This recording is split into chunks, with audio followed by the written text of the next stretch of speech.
لیکن نقصان کیا ہوگا؟ وما لہو فی الآخرۃ من نصیب، آخرت میں اس کا کچھ حصہ نہیں ہوگا۔ اس سے کیا پتہ چل رہا ہے، کیا بات واضح ہو رہی ہے اس آیت سے؟ یہ بات واضح ہو رہی ہے کہ اعمال کا دار و مدار، اعمال کے اجر کا دار و مدار نیات پہ ہے۔ انما الاعمال بالنیات ہے، یہ آپ کو پتہ چل رہا ہے کہ نہیں چل رہا ہے؟ آیت دیکھیں۔ تو یہ بات یہاں سے واضح ہو رہی ہے کہ انما الاعمال بالنیات، تمام اعمال کا دار و مدار جو ہے وہ نیتوں پر ہے۔ اگر انسان صرف دنیا کمانے کے لیے دوڑ دھوپ کرتا ہے، دنیا کمانے کے لیے کام کرتا ہے، تو اسے دنیا ہی ملے گی، اور وہ بھی اتنی ہی ملے گی جتنی اس کے نصیب میں ہے۔ جتنی دوڑ دھوپ کرے گا تو یہ نہیں کہ ساری دنیا ہی اس کو مل جائے گی، ساری خواہشات پوری ہو جائیں گی، نہیں، جتنی نصیب میں اتنی ہی ملے گی، نؤتیہ منہا۔ اور آخرت کو پیش نظر رکھ کر کام کرتا ہے، دنیاوی کاموں میں بھی نیت اللہ کی خاطر رکھتا ہے، تو دنیاوی کام بھی باعث اجر ثابت ہو سکتے ہیں۔ نزد لہو فی ہر سے ہی، اس کی اجر و ثواب کو بڑھا دیا جائے گا، ٹھیک ہے؟ تو صرف نیت کی تبدیلی سے کام کچھ کا کچھ ہو جاتا ہے۔ یہی پتہ چل رہا ہے نا؟ مثلاً آپ دیکھیں، میں آپ کو مثال دے کے سمجھاتی ہوں کہ نیت کیسے کاؤنٹ کرتی ہے۔ مثلاً مسلم ہے یا غیر مسلم ہے، ہندو ہے مسلمان ہے، ہر کوئی اپنے بچوں پر پیسہ خرچ کرتا ہے نا، بیوی بچوں پر کرتا ہے نا، پرورش کرتا ہے۔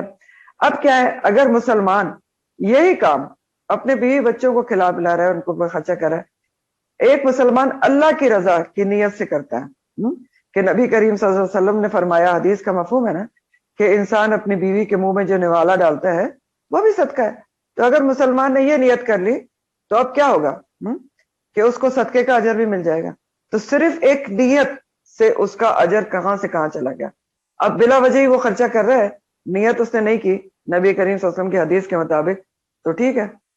لیکن اب دوسری بات کیا ہے کہ اگر اس نے نیت صدقے کی کر لی کہ نبی کریم صلی اللہ علیہ وسلم نے فرمایا کہ صدقہ ہے، اور یہ نیت کر لی کہ میں اللہ کے حکم کے مطابق اپنے بیوی بچوں کی ریکوائرمنٹس کو پورا کر رہا ہوں، تو پھر کیا ہے، اجر کما لے گا۔ پھر اسی طرح ایک اور حدیث سے آپ کو اور زیادہ بات کلیئر ہوگی۔ مسلم کی روایت ہے کہ ایک صحابی تھے، انہوں نے دور نبوی میں اپنا گھر بنایا، تو مسجد کی جو کھڑکی تھی نا، اس کو انہوں نے مسجد نبی کی طرف کھولا، اس کا ڈائریکشن مسجد نبی کی طرف رکھا، ٹھیک ہے؟ تو آپ صلی اللہ علیہ وسلم نے ان کو بلا کر پوچھا کہ تم نے کھڑکی مسجد نبی کی طرف کیوں رکھی ہے؟ تو انہوں نے جواب دیا کہ اس لیے کہ یہ ہوا آئے گی، ڈائریکشن ہوا کا ہے۔ تو نبی کریم صلی اللہ علیہ وسلم فرماتے ہیں، اگر تم یہ نیت رکھتے کہ اذان کی آواز آئے گی تو تمہیں ثواب بھی ملتا، اور ہوا تو ویسے ہی آ جانی تھی۔ اب سمجھ گئے آپ بات؟ تو آپ دیکھیں، ہمارے بہت سے کاموں کا جو دنیاوی کام ہے یہی حال ہوتا ہے کہ اس میں ہم نیت درست نہیں رکھتے، اور صرف ایک نیت اپنی کریکٹ کر لیں تو بہت زیادہ ثواب کا باعث ہو سکتے ہیں، اجر کا باعث ہو سکتے ہیں۔ خواتین کے حساب سے ایک چھوٹی سی مثال آپ کو بتاتے ہیں۔ کئی دفعہ ایسا ہوتا ہے کہ ہمارے گھر میں ان ایکسپیکٹڈ گیسٹ آ جاتے ہیں، انہوں نے رہنا بھی ہے، بتایا نہیں انہوں نے، ہوتا ہے نا، ہر کوئی آپ کے ریلیٹو ضروری تو نہیں نہ ان کے اوپر لائبلٹی کو لازمی بتا کے آئے، کلوز ریلیٹو آ گئے، آپ کی طبیعت ٹھیک نہیں تھی، اب کیا ہے، سخت اب الجھن کا شکار ایک دم سے ہو جاتے ہیں انسان ہونے کے ناطے، کیا کرے اب، کیسے کھانا اور فلانا، اور کبھی کبھی کچھ غلط باتیں بھی انسان سوچتا ہے، کبھی کبھی منہ سے بھی نکل جاتے ہیں۔ اب ایسے وقت میں کیا کرے؟ دیکھیں، کام تو آپ نے لامحالہ کرنا ہے، اگر مہمان آئے آپ نے ان کو انٹرٹین کرنا ہے، آپ نے کھانا بھی کھلانا ہے، آپ نے بستر بچھانا ہے، لیکن اسی وقت اگر آپ نیت یہ کر لیں کہ نبی کریم صلی اللہ علیہ وسلم کی حدیث ہے کہ آپ نے فرمایا کہ جو اللہ اور روز آخرت پر یقین رکھتا ہے تو اس کو چاہیے کہ مہمان کا اکرام کرے، تو بس اب کیا ہوگا؟ دو صورتیں ہیں نا، ایک ہم جل کڑ کے کام کر رہے ہیں، ایک کیا ہے ہم نے نیت یہ کر لی، بہت بڑا فرق آ گیا۔ آپ کا سارا کام جو آپ نے کیا مہمان کے لیے وہ باعث سے اجر و ثواب ہو گیا۔ تو یہ اسی آیت سے بھی یہ بات ہمیں پتہ چل رہی ہے۔ دیکھیں اس کے الفاظ، وَمَن يُرِدْ ثَوَابَ الدُّنْيَا نُؤْتِهِ مِنْهَا، جو دنیا کا بدلہ چاہے گا مل جائے گا، وَمَن يُرِدْ ثَوَابَ الْآخِرَةِ نُؤْتِهِ مِنْهَا، تو اس کو اس میں سے آخرت جو چاہے گا تو اس کو آخرت ملے گی، لیکن دنیا بھی جتنی قسمت میں مل ہی جائے گی۔ وَسَنَجْزِي الشَّاكِرِينَ، اور عنقریب ہم جزا دیں گے شاکرین کو۔ تو شاکرین اس میں کون ہے؟ شکر گزار لوگ کون ہیں اس خاص ریفرنس میں؟ سب سے پہلے تو شکر کے کیا معنی ہوتے ہیں یہ سمجھ لیں، شاکرین کون ہوتے ہیں؟ شکر کا جو لفظ ہے نا، اس کے لغوی معنی ہوتے ہیں احسان کو پہچاننا، پہلے اللہ کی نعمت اور احسان کو پہچاننا، اور پہچان کر اس کو ایکنالج کرنا، ٹھیک ہے، اور پھیلانا. یعنی اللہ کا شکر کیا ہے کہ اللہ کی نعمتوں کا پہلے دل سے اعتراف کریں، پہچانے تو صحیح نا. بہت ساری ایسی نعمتیں ہیں نا جو ہم ان کو پہچانتے ہی نہیں کہ یہ بھی اللہ کی نعمت ہے.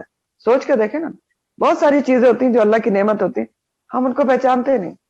تو پہلے پہچانے کہ یہ بھی اللہ کی نعمت ہے اور یہ بھی اللہ کی نعمت ہے، پھر ان کا اعتراف کریں دل سے، پھر زبان سے بھی ذکر کریں، اور پھر اس نعمت کو اعضاء سے اس طرح خرچ کریں جس طرح اللہ تعالیٰ نے حکم دیا ہے خرچ کرنے کا، اللہ کے حکم کے مطابق. تو یہ ہے شکر گزاری، اور یہ ہوتے ہیں شاکرین جو ایسا کام کریں، یہ سب کچھ کریں، دل زبان اعضاء سے اللہ تعالیٰ کی شکر گزاری کریں نعمتوں پر. یہاں پر شاکرین سے مراد کیا ہے؟ خاص کانٹیکس میں میدان جنگ میں جو ثابت قدم رہنے والے ہیں وہ شاکرین ہیں، ان کو اللہ تعالیٰ کہہ رہے ہیں کہ ہم عنقریب ان کو جزا دیں گے. وہ 10 لوگ جو درے پر ثابت قدم رہے تھے، ٹھیک ہے، جو نہیں اترے تھے مال غنیمت حاصل کرنے کے لیے، عبداللہ بن جبیر ان کے 10 ساتھی، اور شہید ہو گئے، ان کو شاکرین کہا جا رہا ہے. پھر دوسرا وہ صحابہ کرام جو آپ کے دفاع میں آپ پر نثار ہو گئے دفاع کرتے کرتے، ان کو شاکرین کہا جا رہا ہے خاص کانٹیکس میں. اور عام طور پہ کیا ہے، ہر وہ مومن جو دین پر ثابت قدم رہتا ہے، اللہ کی نعمتوں کو جانتا اور پہچانتا ہے اور اس کو اللہ کی راہ میں لگاتا ہے، دین کی خدمت کرتا ہے، تو وہ دین کی نعمت کی شکر گزاری کرتا ہے نا، شاکرین ہے. اور شاکرین کو اللہ تعالیٰ جزا دینے کا وعدہ کر رہے ہیں. اور عنقریب یعنی عنقریب تو پھر دنیا میں بھی مل سکتی ہے، وَسَنَجْزِي الشَّاكِرِينَ. اور اللہ کی جو جزا ہوتی ہے وہ ہر چیز سے بڑھ کر ہوتی ہے. ظاہر ہے جو اللہ تعالیٰ جزا دیں گے ان کے بارے میں تو ہم سوچ بھی نہیں سکتے.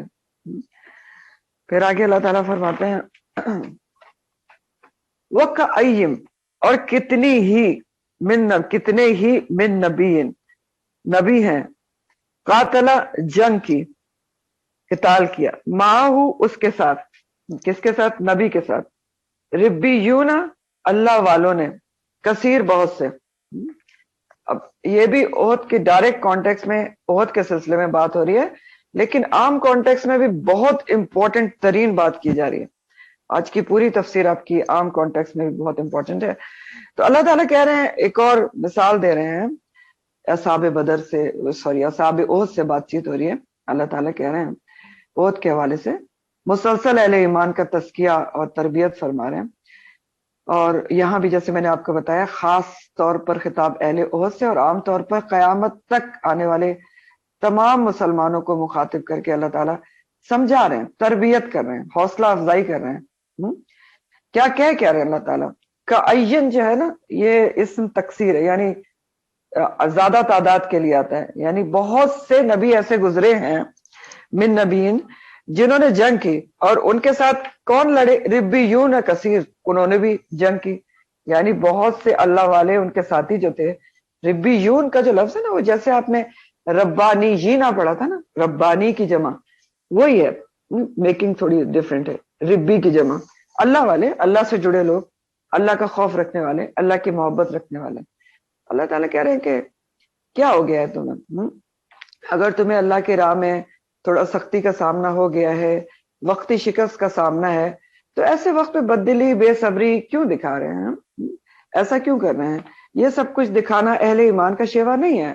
دیکھو پیچھے اپنے مڑ کے تاریخ پر نظر ڈالو، تم سے پہلے بھی کئی رب والے اپنے انبیاء کے ساتھ مل کر اللہ کی راہ میں قتال کر چکے ہیں، لڑ چکے ہیں. انہوں نے تو جنگیں کی ہیں بہت ساری اللہ کی راہ میں اپنے انبیاء کے ساتھ. تو اشارہ اللہ تعالیٰ کا کس طرف ہے؟ دیکھیں بہت سارے انبیاء گزرے ہیں جن کے ساتھ اللہ والوں نے، ان کے جو کمپینینز تھے، انہوں نے مل کر جنگیں کی. جیسے حضرت موسیٰ نے بھی کی تھی، حضرت یوشع بن نون نے فلسطین فتح کیا تھا بنی اسرائیل کے ساتھ، حضرت داؤد نے بھی ایک جنگ کی تھی، حضرت سلیمان نے بھی کی تھی، اور بعض دوسرے انبیاء نے بھی کی تھی جن کا ذکر آتا ہے. اور ابھی پیچھے سورہ البقرہ میں آپ نے طالوت اور جالوت کی بھی جنگ کے بارے میں پڑھا ہے جو بدر سے مشابہ تھی. تو اللہ تعالیٰ جیسے دیکھیں یہ صحابہ کرام اجمعین کو یہاں پر احد کے جو ہیں اسی طرح تسلی دے رہے ہیں ربیون کے بارے میں بتا کے، جس طرح نبی کریم صلی اللہ علیہ وسلم کو اللہ تعالیٰ تسلی دیتے ہیں دوسرے انبیاء کے بارے میں بتا کے. قرآن میں کئی جگہ، اور خاص طور پہ جیسے موسیٰ علیہ السلام کا ذکر اللہ سبحانہ تعالیٰ نے قرآن میں بہت کیا ہے. وہ کیوں کیا ہے؟ کیا کہ ان کے حالات آپ نبی کریم صلی اللہ علیہ وسلم سے ملتے جلتے تھے، تو اللہ تعالیٰ ان کا بتا کے نبی کریم صلی اللہ علیہ وسلم کو تسلی دیتے ہیں. تو اسی طرح جو ہے یہاں پر اللہ تعالیٰ پچھلے انبیاء اور ان کے ساتھ جو اللہ والوں نے جنگ کی بہادری کے ساتھ، ان کا بتا کے انکریج کر رہے ہیں کہ دیکھو وہ بھی تو تھے، انہوں نے بھی تو جنگ کی اپنے نبی کے ساتھ مل کر، تو وہ بھی مل کر لڑے تھے. تو یہاں پر خاص طور پر ان کمزور ایمان والوں سے خطاب ہے جن کے اوپر شکست نے برا اثر ڈالا تھا. خطاب کس سے خاص طور پر؟ دیکھیں ابھی احد میں جو ہے بہت سارے لوگ ایسے تھے جن کا ایمان بہت پختہ نہیں تھا، نئے نئے ایمان لائے تھے، تھوڑا ڈھلمل تھا. تو خاص طور پہ ان سے خطاب ہے جنہوں نے شکست سے برا اثر لے کر دین سے بددلی اختیار کی، غلط انداز سے سوچا. تو ان کو اللہ تعالیٰ سمجھا رہے ہیں، موٹیویٹ کر رہے ہیں کہ دیکھو کیا ہوا، اس سے پہلے بھی تو یہ ہوتا رہا ہے. بہت سے اللہ والوں نے اپنے انبیاء کے ساتھ مل کر اللہ کی راہ میں قتال کیا ہے، تو انہوں نے تو کسی قسم کی کمزوری نہیں دکھائی. اب دیکھیں آیت، وَكَأَيٍّ مِّن نَبِيٍّ قَاتَلَ مَعَهُ رِبِّيُّونَ كَثِيرٌ، بہت سارے اللہ والوں نے ان کے ساتھ مل کے جنگ کی. فما وہنوا، تو انہوں نے تو وہن نہیں دکھایا، کوئی سستی نہیں دکھائی، کم ہمتی نہیں دکھائی. لما اصابکم، واسطے اس کے جو پہنچا تھا ان کو، فی سبیل اللہ، اللہ کی راہ میں.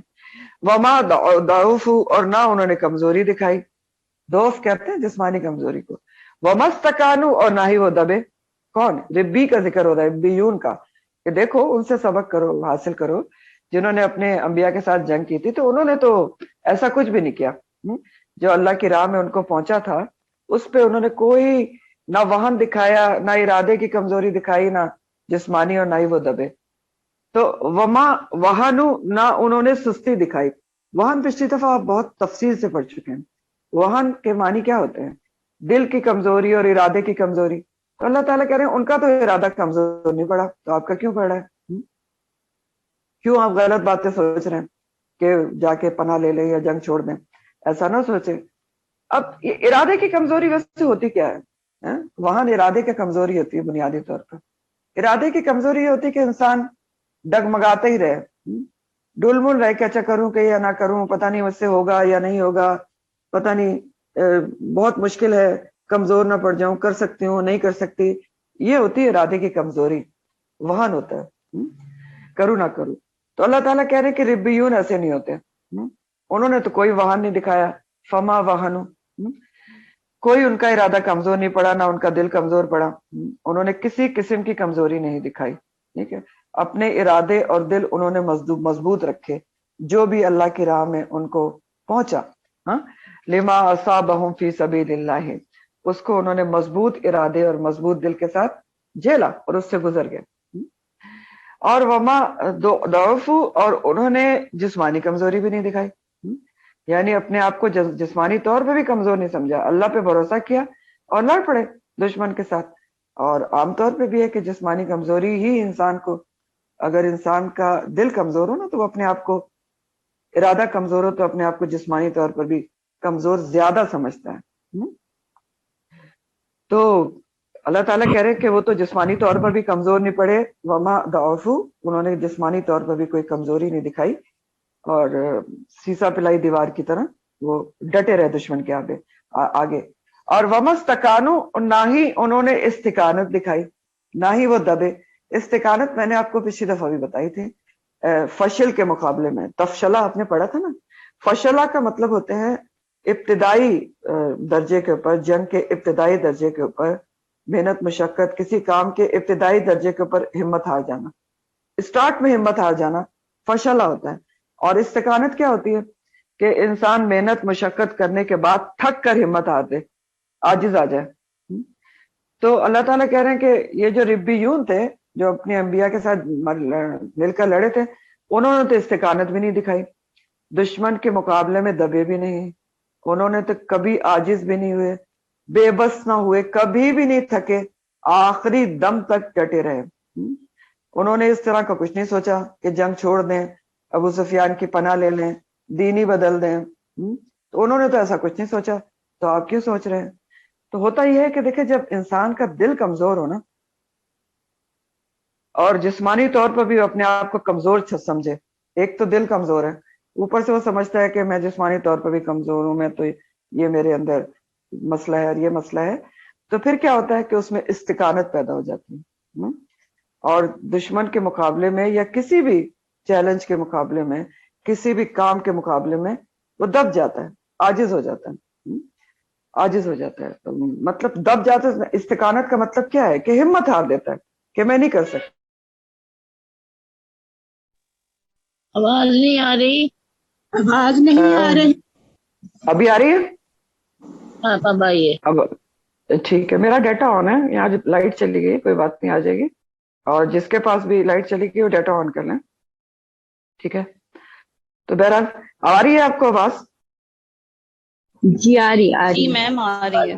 آ چلے رہی ہے. کنٹینیو کرتے ہیں. اوکے اوکے، میں نے data on, okay okay, data on کیا ہوا ہے میں نے الحمدللہ. تو میں کنٹینیو کرتے ہوں.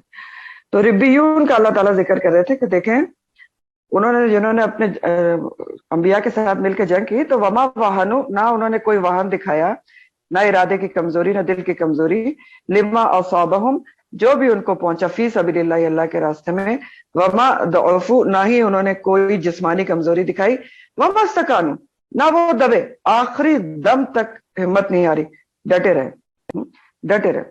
تو واللہ یحب الصابرین، اللہ تعالیٰ ایسے ہی صبر کرنے والوں سے محبت رکھتے ہیں.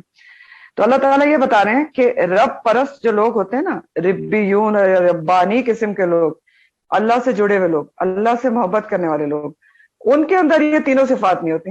یہ بتا رہے ہیں اللہ تعالیٰ. ٹھیک ہے، کون سی تینوں صفات نہیں ہوتی؟ نہ وہن ہوتا ہے، نہ ضعف ہوتا ہے، نہ استقامت ہوتی ہے. ان کی جنگیں ایسی ہوتی ہیں کہ انہیں اللہ کی راہ میں جو بھی مشکلات پیش آئے وہ ان کو مضبوط دل، مضبوط ارادے اور دشمن کے مقابلے میں ڈٹ کر عبور کرتے ہیں. یعنی باطل کے ساتھ سمجھوتا نہیں کرتے. جو صحیح اللہ والے لوگ ہوتے ہیں باطل سے دبتے نہیں ہیں، دبتے نہیں ہیں. تو دراصل ڈائریکٹ کانٹیکس کیا ہے؟ اہل اوحد کے حوالے سے اللہ تعالیٰ صحابہ کرام اجمعین کی اور اس کے بعد تمام امت مسلمہ کی تعلیم و تربیت یہ کر رہے ہیں کہ دشمن کے خوف سے کبھی بھی، دشمن کا خوف سے، چاہے وہ دشمن کتنا بھی بڑا ہو، سپر پاور ہو یا کوئی بھی آپ کا پڑوسی ہو، اس کے خوف سے کبھی بھی سستی، کمزوری، وہن، استقامت، یہ سب ربانی لوگوں میں نہیں آنی چاہیے. تم میں تو ہرگز نہیں آنے چاہیے. تم امت مسلمہ ہو، تم خیر امت ہو، خیر الامم ہو. ٹھیک ہے، خیر الامم ہو. اگر پچھلی قوموں نے کم ہمتی نہیں دکھائی، تم کیسے دکھا سکتے ہو؟ تم نے تو بہت بڑے کام کرنے ہیں، ابھی لوگوں کو اللہ سے جوڑنا ہے. اگر تم میں وہن اور ضعف اور استقامت پیدا ہو گئی تو تم اپنے کام کیسے کرو گے؟ تو خطاب تو ہم سے بھی ہے، امت مسلمہ سے کلیکٹیولی بھی ہے اور انڈیویجول بھی ہے. آپ سوچیں اس بات کو، سب سے خطاب ہے. تو یہ سب کام آپ نہیں کر سکتے. آپ تو ربانی لوگ ہیں، آپ تو خیر الامم ہیں، آپ نے تو ابھی بہت کچھ کرنا ہے اور پچھلی قوموں نے نہیں دکھائی تو آپ کیسے دکھا سکتے ہیں؟ اس لیے آپ دیکھیں کہ جب اللہ تعالیٰ نے یہ سب ہدایت کی صحابہ کرام اجمعین کو، اس طریقے سے سمجھایا، تو ان کو تو فوراً بات سمجھ میں آ گئی اور انہوں نے یہ سب چیزیں چھوڑ کے، جو بھی ہارے تھے یا کچھ تھے، اٹھ کھڑے ہوئے اور ایک ایسی جماعت صحابہ کی تیار ہوئی جو رسول کریم صلی اللہ علیہ وسلم کے وصال کے بعد بھی کوئی ڈی مورلائز یا ڈی موٹیویٹ نہیں ہوگی، بلکہ پوری دنیا میں جا کر انہوں نے پورے جوش و خروش سے اسلام کو پھیلایا. اور افریقہ سے لے کر ایران اور ایران سے لے کر دوران اور کسرا سب جگہ پھیلا دیا. تو یہ تھی، انہوں نے تو فوراً اس بات کو سمجھ لیا. تو اب ہمارے سامنے یہ آیات ہیں. اللہ تعالیٰ کیا فرما رہے ہیں؟ اب سوچیں، ہم بھی سوچیں اس کے اوپر کہ اللہ تعالیٰ کہتے ہیں کہ جو رب والے لوگ ہوتے ہیں تو ان میں تو کسی قسم کا وہن اور ضعف اور استقامت نہیں آتی اللہ کی راہ میں. تو اور اللہ تعالیٰ ایسے ہی صابرین سے محبت رکھتے ہیں. واللہ یحب الصابرین، صابرین سے. تو بات پھر صبر پہ آ گئی. صبر پہ کیوں آ گئی؟ کیونکہ دیکھیں ان تینوں چیزوں سے، یہ جو یہاں پر ذکر کیا گیا، وہن، ضعف اور استقامت، اس سے انسان اسی وقت بچ سکتا ہے جب اس میں صبر ہو. صبر، ٹھیک ہے، ان تینوں بیماریوں کا علاج صبر ہے، یہ جو یہاں پر بتائی گئی ہیں. ہر چیز پہ صبر، نقصان پر صبر، اللہ کی راہ میں صبر، تکلیف پر صبر، مرضی آپ کی پوری نہ ہو تو صبر، لوگوں کی تنقید، اعتراضات پر صبر، دنیا میں کوئی صلہ نہیں ملتا آپ کی ایفرٹس کا، اس پہ بھی صبر. تو صبر ایکچولی وہ صفت ہے جس کی وجہ سے انسان اللہ کی راہ میں کسی بھی کام پر جم سکتا ہے. ٹھیک ہے، اور اس کے اندر وہن، استقامت، کچھ پیدا نہیں ہوتا اگر اس کے اندر صبر کی صفت موجود ہے. بات سمجھ رہے ہیں نا؟ تو اللہ تعالیٰ پھر ایسے صابرین سے محبت رکھتے ہیں اور صبر کرنے والوں کو اجر کا بھی وعدہ ہے اللہ تعالیٰ کا. کہہ رہے ہیں نا کہ اللہ تعالیٰ جو ہے وہ محبت رکھتے ہیں اور قرآن میں کہا ہے کہ اللہ تعالیٰ صبر کرنے والوں کو بغیر حساب جو ہے وہ اجر دے گا بغیر حساب. تو اسی طرح سورہ الانفال میں اگر آپ جنگ کے حوالے سے صبر کو دیکھیں تو سورہ الانفال آیت نمبر 65 میں اللہ تعالیٰ فرماتے ہیں الانفال 65 یا ایھا النبی حرض المؤمنین علی القتال ان یکن 20 صابرون یغلبوا 200. اے نبی صلی اللہ علیہ وسلم مومنوں کو کافروں کے خلاف جنگ پر موٹیویٹ کریں ابھاریں اگر ان میں تم میں صبر کرنے والے 20 بھی ہوں گے تو وہ 200 پر غالب آ جائیں گے. یہ اللہ تعالیٰ ایک ریشو بتا رہے ہیں کہ اگر صبر کرنے والے مومنوں میں سے 20 بھی ہوں گے تو وہ 200 پر غالب آ سکتے ہیں. ٹھیک ہے, تو یہ تو جنگ کے حوالے سے بات تھی. اور اگر آپ عام زندگی کے حوالے سے دیکھیں تو اس میں بھی بہت سارے اسباق ہیں. کیا سبق ہے عام حالات میں؟ اللہ تعالیٰ صابرین کس کو کہہ رہے ہیں؟ کون ہے صبر والے؟ جن سے اللہ تعالیٰ محبت رکھتے ہیں, جن میں کسی بھی قسم کی اللہ کی راہ میں کمزوری نہ پیدا ہو. چاہے کوئی بھی کمزوری اللہ کی راہ میں آئے تو وہ اپنی راہ پر چلتے رہیں, کوششوں میں لگے رہیں, کوئی چیز ان کو روک نہ سکے. کوئی چیز اللہ کے راہ کے پر چلنے کا کیا مقصد ہوتا ہے؟ اللہ کے احکامات پر چلنا, اللہ کے دین پر عمل کرنا, اللہ کا دین سیکھنا سکھانا, اللہ کا دین پھیلانا, یہ سب کیا ہوتا ہے؟ اللہ کی راہ ہے نا, اس پر چلنا ہے. تو ان چیزوں کے راستے میں یہ عام سبق ہے, ہمارا سبق ہے. ان سب چیزوں کے راستے میں احکامات پر عمل کرنے میں, دین پر عمل کرنے میں, دین سیکھنے سکھانے میں 3 چیزیں نہیں ہونی چاہیے. کیا 3 چیزیں جو یہاں پر بتائی جا رہی ہیں؟ فما وہن نہیں ہونا چاہیے انسان کے اندر, دل کی کمزوری کو, ارادے کی کمزوری پیدا نہیں ہونا چاہیے, اور اسی طرح جو ہے نہ جسمانی کمزوری نہ استقامت. اب آپ دیکھیں کہ وہن کیا ہے؟ وما وہن, ارادہ کمزور پڑ جانا, ارادہ کمزور پڑ جانا, ڈی مورلائز ہو جانا کہ نہیں مجھ سے تو بڑا مشکل ہے, میں تو نہیں کر پاؤں گی, اور سمجھ میں نہیں آتا اور یاد نہیں ہوتا. تو یہ نہیں دکھانا. ارادہ ہی تو سب سے بڑی چیز ہے. ارادے مضبوط ہو تو ہر کام ہو جاتا ہے. پر یاد رکھیں نا, جب ہم نے ربانیین پڑھا تھا تو ہم نے تو وہاں پر ربانی بننے کا ارادہ کیا تھا نا کہ ہم ربانی بنیں گے. تو ربیون تو اللہ تعالیٰ کہہ رہے ہیں پھر ایسے ہوتے نہیں. اور وہن سستی کو بھی کہتے ہیں. تو سستی بھی نہیں کرنا چاہیے اللہ کے کاموں میں, کیونکہ بعض دفعہ ایسا ہوتا ہے کہ دوسرے ہماری راہ میں رکاوٹ نہیں بنتے بلکہ ہم خود سستی کرتے ہیں اللہ کے کام میں. کیسے؟ کہ ہم اپنی کوئی چیز قربان نہیں کرنا چاہتے. اللہ کا کام کر رہے ہیں یا دین سیکھ رہے ہیں یا سکھا رہے ہیں یا کوئی اور کام کر رہے ہیں, تو ہم دوسرے کیا, گھر والے کیا رکاوٹ, وہ تو کوئی نہیں کر رہے, لیکن ہم خود کیا کرتے ہیں کہ ہم کوئی اپنی چیز قربان نہیں کرنا چاہتے. نہ نیند قربان کرنا چاہتے ہیں, نہ آرام قربان کرنا چاہتے ہیں, نہ دنیا کی مصروفیات قربان کرنا چاہتے ہیں. تو پھر یہ بھی وہن میں آتا ہے. تو سیکھنے کی بہت زبردست بات یہ ہے جو دین پڑھنے اور پڑھانے والے ہیں کہ جب آپ نیک کام کر رہے ہو تو اس میں اپنے ٹائم میں سے وقت نکالیں, قربانی دیں, قربانی کی سطح میں آئے تاکہ کسی کو اعتراض نہ ہو اور کوئی آبجیکشن نہ کر سکے. اپنے ٹائم میں سے نکالیں, نہ سوئے نا دوپہر میں, قرآن کا کام کریں, کوئی مشکل کام نہیں ہے. تھوڑے دنوں میں عادت ہو جاتی ہے.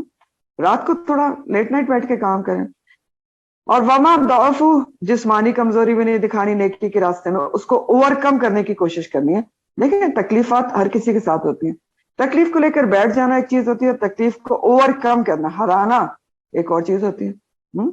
تو اس کو تکلیف کو اوور کم کرنا چاہیے جب اللہ کے لیے کوئی کام کر رہے ہیں, ڈٹرمنیشن کے ساتھ اس کو کہ نہیں یہ کوئی ایسی تکلیف نہیں, میں کر سکتا ہوں, تو کر لیتے ہیں ہم. جس کا ارادہ مضبوط ہو تو اللہ کی مدد آتی ہے. اور ومستکانو, دبنا نہیں, عاجز نہیں آنا, جمے رہنا, یہ بہت بڑی بات ہے. کسی قسم کی مخالفت آ جائے, کوئی رکاوٹ آ جائے تو گھبرا کے چھوڑ نہیں دینا ہوتا کام کو. یہ ومستکانو میں سبق ہے. تو جب یہ تینوں چیزیں کسی کے اندر آ جاتی ہیں نا, کون سی, کہ ارادہ اس کا مضبوط ہو جائے, وہن نکل جائے, جسمانی کمزوری پر وہ قابو پا لے, اور مشکل حالات میں دبے نہیں, عاجز نہ ہو, تو بس سمجھ لیں کہ وہ صابرین میں شامل ہو گیا, صابرین میں شامل ہو گیا. اور اللہ تعالیٰ صابرین سے محبت رکھتے ہیں. اچھا اب ایک بات یہ بھی ہے کہ اللہ تعالیٰ نے پیچھے بھی کہا تھا کہ اللہ تعالیٰ صابرین سے محبت رکھتے ہیں، محسنین سے محبت رکھتے ہیں. اب اللہ کی محبت کا پتہ کیسے چلتا ہے؟ تو کچھ پوائنٹس ہیں جس سے پتہ چلتا ہے. نمبر 1 تو آپ دیکھیں کہ انسان کے دل میں بہت زیادہ سکون پیدا ہو جاتا ہے، اطمینان پیدا ہو جاتا ہے. ٹھیک ہے، سکون اور اطمینان. اور وہ آپ کو بتاتا ہے کہ اللہ انشاءاللہ آپ سے محبت کرتے ہیں. بے چینیاں ختم ہو جاتی ہیں، ریلیکس رہتا ہے انسان. دوسری بہت بڑی پہچان یہ ہوتی ہے اللہ کی محبت کی کہ نماز میں لطف بڑھ جاتا ہے. نماز کا انتظار ہوتا ہے. برڈن مشکل نہیں لگتی، نہ بھولتا ہے انسان، وہ تو انتظار میں رہتا ہے. ایک پڑھ لی اس کو دوسری کا انتظار ہوتا ہے، دوسری کا ٹائم کب ہوگا. اور نماز کو دل لگا کے پڑھتا ہے. دل جو نماز ہے اس کی دل اور آنکھوں کی حقیقت میں ٹھنڈک بن جاتی ہے. اور اس کو یہ بات سمجھ میں آ جاتی کہ جو ٹائم میں نماز میں لگا رہی ہوں وہی تو کارآمد ہے، اللہ سے ملاقات ہے. پھر تیسرا پوائنٹ کیا ہوتا ہے، کیسے پتہ چلتا ہے اللہ کی محبت کا؟ اللہ تعالیٰ دوسروں کے دلوں میں جس شخص سے محبت کرتے ہیں نا اس کی محبت ڈال دیتے ہیں. اور یہ تو حدیث سے ثابت ہے نا، وہ بہت ہی خوبصورت ترین حدیث ہے نا جبرائیل علیہ السلام کی جو ہے کہ حدیث کا مفہوم یہ ہے کہ اللہ سبحانہ تعالیٰ جب کسی بندے سے محبت کرتے ہیں تو جبرائیل علیہ السلام کو بلاتے ہیں اور کہتے ہیں دیکھو جبرائیل میں فلاں بندے سے محبت کرتا ہوں، تم بھی اس سے محبت کرو. تو جبرائیل علیہ السلام بھی محبت کرنے لگتے ہیں. پھر جبرائیل علیہ السلام پورے آسمان میں منادی کرتے ہیں کہ اللہ تعالیٰ اس سے محبت کرتے ہیں، اہل آسمان تم بھی محبت کرو. اور پھر اس کے بعد اس شخص کی محبت زمین والوں میں اتار دی جاتی ہے اور زمین والے بھی اس سے محبت کرتے ہیں. تو جب زمین والے ریالٹی میں آپ سے محبت کرنے لگے تو سمجھ لیں کہ اللہ تعالیٰ آپ سے محبت کرتے ہیں. تو بہرحال جو صبر اور استقامت سے اللہ کی راہ میں جڑا رہے نا، جو دین پڑھنے پڑھانے میں، دین سیکھنے سکھانے میں، دین پر چلنے میں استقامت سے جمع رہے، اس سے اللہ تعالیٰ محبت کرتے ہیں. ان کو صابرین یہاں پر کہا جا رہا ہے، واللہ یحب الصابرین. پھر آگے اللہ تعالیٰ فرماتے ہیں وما کان قولہم، اور نہیں تھی بات ان کی. کن کی بات؟ ربیون کا ہی ذکر ہو رہا ہے، اللہ والوں کا. ٹھیک ہے، جنہوں نے اپنے نبی کے ساتھ مل کر اللہ کی راہ میں جنگ کی اور کوئی کمزوری نہیں دکھائی. تو ان کی دعا کا ذکر کیا جا رہا ہے کہ وما کان قولہم، اور نہیں تھی بات ان کی، دعا ان کی. قولہم کا مطلب ہے کہ دعا ان کی. کس کی دعا کا ذکر کیا جا رہا ہے؟ اللہ کے دیوانے، اللہ کو ماننے جاننے والوں کی، ربیون کی دعا. ان کی دعا کا ذکر کیا جا رہا ہے جن کا بھروسہ صرف سامان جنگ یا اپنی صلاحیتوں پر نہیں ہوتا بلکہ ان کا توکل اور بھروسہ اللہ پر ہوتا ہے. ان کی بات کا ذکر کیا جا رہا ہے. اور وما کان قولہم، سب سے پہلے ان کی بات کا ذکر اللہ تعالیٰ کہہ رہے ہیں کہ ان کی بات، ان کی دعا یہ ہوتی ہے. تو اصل میں دیکھیں جو بات ہوتی ہے نا، جو دعا ہوتی ہے آپ کی، وہ انسان کی پوری سوچ کی عکاس ہوتی ہے. کیسے؟ آپ ہر کوئی ہم میں سے اپنی دعا کے ذریعے اپنے آپ کو جج کر سکتا ہے کہ وہ ثواب دنیا چاہتا ہے زیادہ، وہ ثواب الآخرت چاہتا ہے. کیسے؟ کہ پرائرٹی پہ دعا ہم کیا مانگتے ہیں، دنیا کی دعائیں ہوتی ہیں یا آخرت کی ہوتی ہیں. تو بہرحال جو ربیون ہوتے ہیں ان کی دعا جو ہے وہ اس طرح کی ہوتی ہے کہ وہ سب سے پہلے آخرت کو مانگتے ہیں. کیا کہتے ہیں وہ؟ وما قولہم الا ان قالوا، نہیں ہوتی ان کی بات مگر یہ کہ وہ کہتے ہیں ربنا، اے ہمارے رب، ربنا اغفر لنا ذنوبنا، اے ہمارے رب بخش دے ہمارے واسطے ہمارے گناہوں کو. پہلی دعا کیا ہے کہ اے رب ہمارے گناہوں کو بخش دے. اب یہ کس کی دعا ہے؟ ربیون، اللہ والے، اللہ سے جڑے ہوئے لوگ جنہوں نے نہ وہاں دکھایا نہ دوست نہ استقامت، پھر بھی کیا کر رہے ہیں؟ اپنے گناہوں کی معافی مانگ رہے ہیں اللہ تعالیٰ سے. کیوں مانگ رہے ہیں؟ کیونکہ وہ جانتے ہیں کہ انسان ہونے کے ناطے ان سے غلطی ہو سکتی ہے تو معافی مانگ لے. دوسری بات یہ ہے کہ وہ یہ جانتے ہیں کہ عام طور پر عمومی طور پر انسان پر کوئی رنج اور تکلیف کس وجہ سے آتی ہے؟ اس کے اپنی کسی کمائی کی وجہ سے آ سکتی ہے. تو اللہ سے جڑ کر معافی مانگ رہے ہیں کہ یا اللہ ہم سے اگر کوئی غلطی ہو گئی ہے تو ہم سے کوئی گناہ ہو گیا ہے تو ہمیں معاف کر دے، اس کی وجہ سے ہماری مدد نہ روک. تو اس وجہ سے اللہ تعالیٰ سے استغفار کرے اور معافی مانگ رہے ہیں کیونکہ ان کو پتہ ہے کہ انسان پر رنج و تکلیف اپنی کسی غلطی کی وجہ سے بھی آ سکتی ہے، نافرمانی کی وجہ سے بھی آ سکتے ہیں. تو اللہ والے ایسے سوچتے ہیں تو وہ توبہ استغفار کرنا ضروری سمجھتے ہیں. تو اللہ تعالیٰ سے اپنے گناہوں کی معافی مانگ رہے ہیں کہ ربنا اغفر لنا ذنوبنا، ہم سے کوئی گناہ آ گیا تو معاف کر دے، اس کی وجہ سے ہماری مدد نہ رکنا، وہ اسرافنا، اور ہماری ذاتیوں کو بھی معاف کر دے، فی امرنا، ہمارے معاملے میں، ہمارے اسراف کو معاف کر دے، اسرافنا فی امرنا، ہمارے معاملے میں۔ تو اسراف کیا ہوتا ہے جس کی معافی مانگ رہے ہیں؟ اسراف کہتے ہیں کسی کام میں حد اعتدال سے آگے بڑھنا، حد اعتدال سے کسی کام میں آگے بڑھ جانا، یعنی کوئی کام کرتے وقت حدود کا، لمیٹیشنز کا خیال نہیں رکھنا، یہ اسراف ہوتا ہے۔ تو اگلی دعا ان کی یہ ہے کہ اگر کہیں اسراف بھی ہم سے ہو گیا ہے، کوئی حد ٹوٹ گئی ہے، حد اعتدال سے نکلا ہوا کوئی کام ہو گیا ہے، تو ہمیں معاف فرما دے۔ حد اعتدال سے نکلا ہوا کوئی کام ہوا ہے تو اس کو بھی معاف کر دیں۔ تو پھر تیسری دعا ہے ان کی، وَثَبِّتْ أَقْدَامَنَا، اور ہمارے قدم جما دے، قدم جما دے، میدان جنگ میں بھی ہمارے قدم جما دے، ٹھیک ہے، اور نیکی کے اعمال پر، نیکی کے کاموں پر بھی ہمارے قدم جما دے۔ تو نیک کاموں کی توفیق مانگ رہے ہیں کہ ہم جم کر ہمیشہ نیک کام کرتے رہیں، بیچ میں نہ چھوڑ دیں۔ کیونکہ اللہ تعالیٰ سے کیوں دعا مانگ رہے ہیں ثبت اقدامنا کی؟ کیونکہ دیکھیں نیک کام صرف آپ کے چاہنے سے اور آپ کے ارادے سے نہیں ہوتا، قدم آپ کے تبھی جمتے ہیں جب اللہ کی مدد شامل حال ہوتی ہے۔ تو ان کو یہ بات بھی پتہ ہے، اس لیے دعا کر رہے ہیں کہ وہ ثبت اقدامنا، ہمارے قدم جما دے کہ ہم جم کر نیکی کے کام کریں۔ پھر کہہ رہے ہیں کہ وانصرنا علی القوم الکافرین، اور ہماری مدد فرما کافر قوم کے خلاف، کافروں پر ہمیں فتح یاب کر۔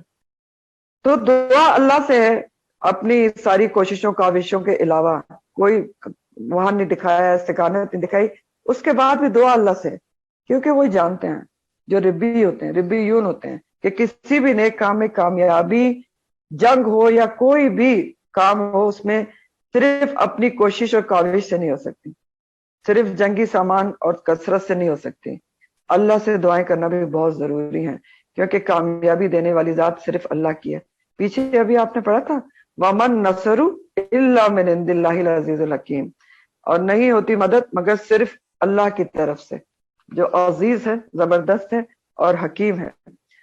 تو اس آیت سے بھی ہمیں کیا پتہ چل رہا ہے؟ ہمیں یہ پتہ چل رہا ہے کہ جو اللہ والے لوگ ہوتے ہیں نا، ربیون ربانی، ان کی دعائیں کیسی ہوتی ہیں یہ پتہ چل رہا ہے۔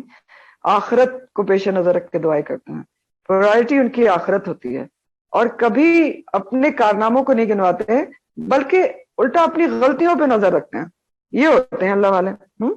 ربنا اغفر لنا ذنوبنا واسرافنا فی امرنا، غلطیوں پہ نظر رکھتے ہیں کہ ہم سے کوئی غلطی نہ ہو جائے، اور ان کی معافی مانگتے ہیں۔ کوئی تکبر کا شکار نہیں ہوتے کہ ہم بہت نیک کام کر رہے ہیں، نہیں، اپنی غلطیوں کوتاہیوں پر نظر رکھتے ہیں، جو کر رہے ہیں اس کو تو سمجھتے ہیں کہ حق تو یہ ہے کہ حق ادا نہ ہوا۔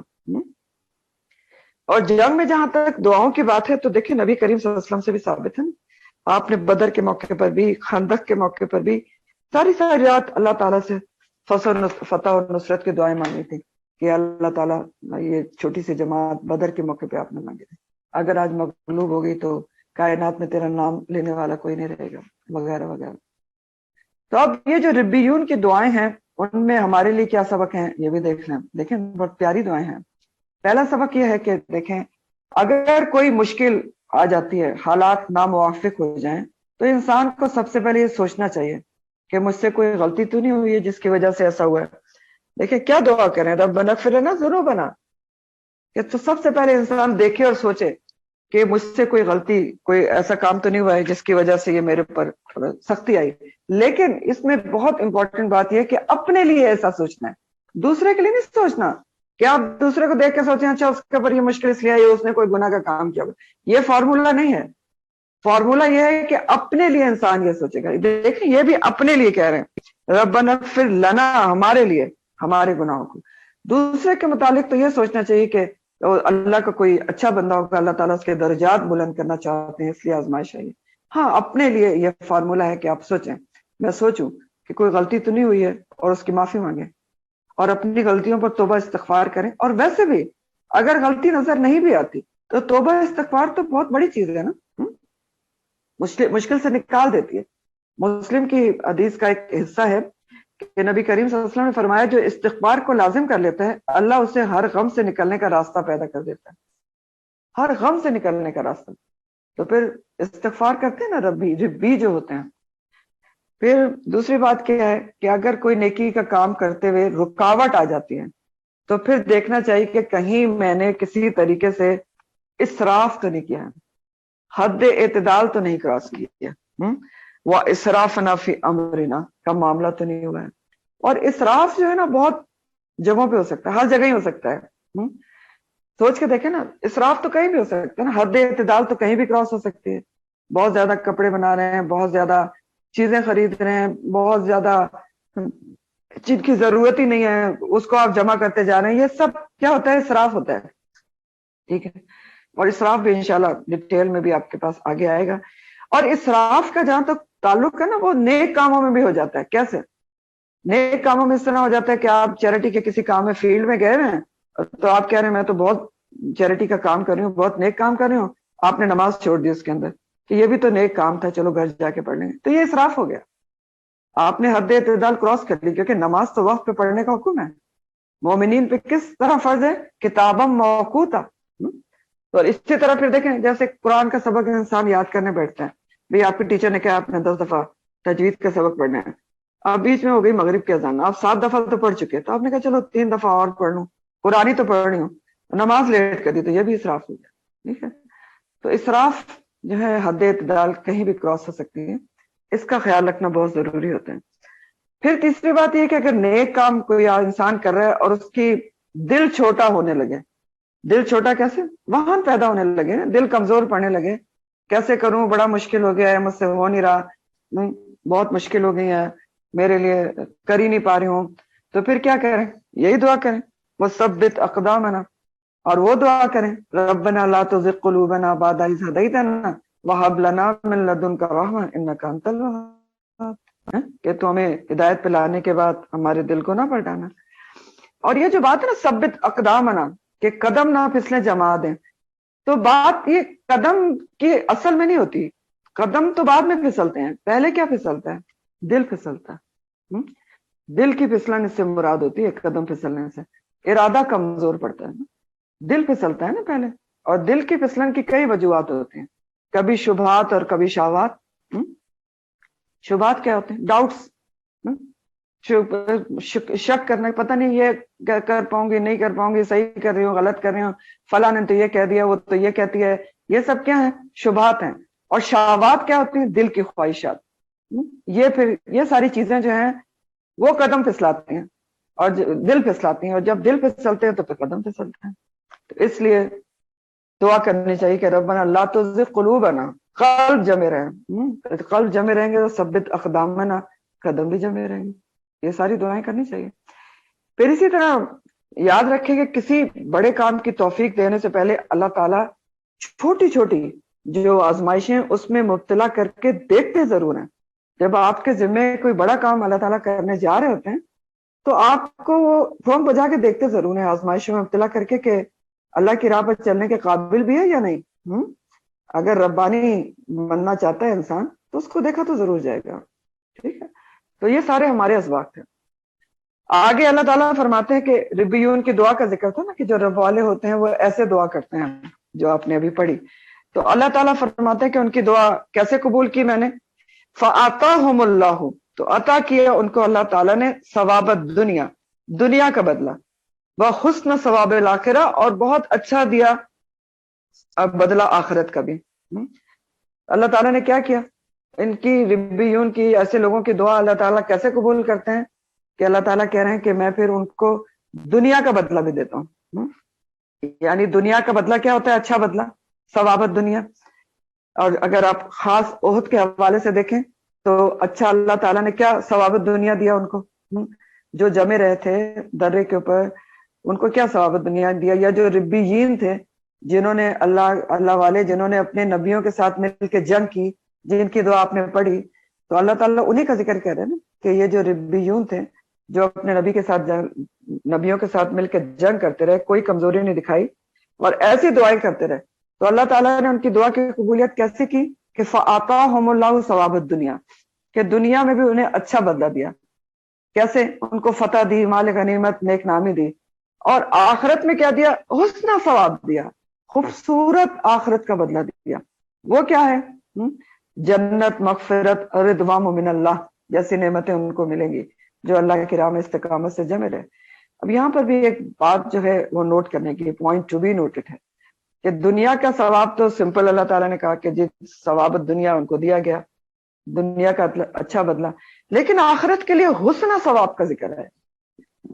حسن ثواب تو کیوں آیا ہے؟ کیونکہ آخرت کا جو بدلہ ہے نا، جو آخرت میں ملے گا، وہ ہمیشہ دنیا کی تمام بدلوں سے قیمتی اور خوبصورت ہوتا ہے. دنیا میں جو کچھ بھی مل جائے وہ آخرت کا جو بدلہ ملنے والا ہے نا اچھا، وہ اس سے کہیں زیادہ قیمتی اور خوبصورت ہوتا ہے، حسن ثواب ہوتا ہے. اور اس لیے بھی اللہ تعالیٰ نے حسن ثواب آخرت کے لیے فرمایا ہے، کیونکہ انسان پرائرٹی جو ہے وہ آخرت کا بدلہ اس کو رکھے.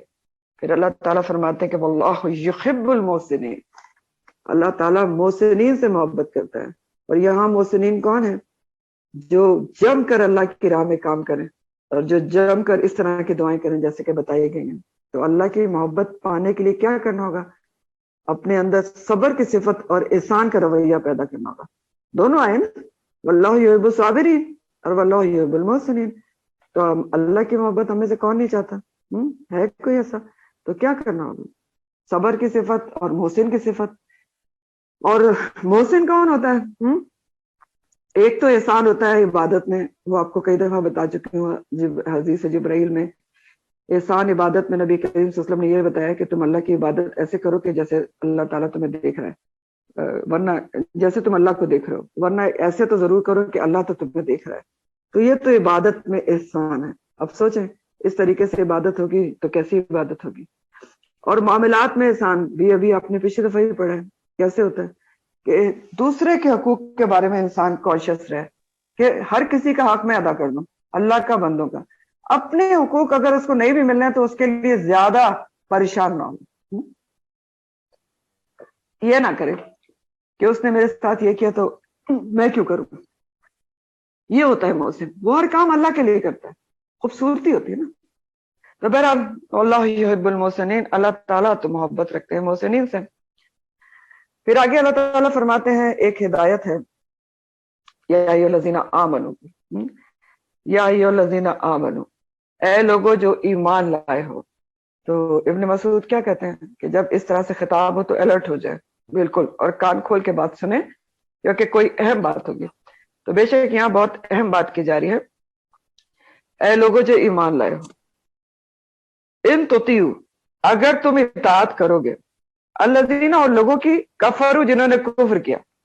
اے لوگوں وہ جو ایمان لائے ہو، اگر تم نے اطاعت کی ان لوگوں کی جنہوں نے کفر کیا،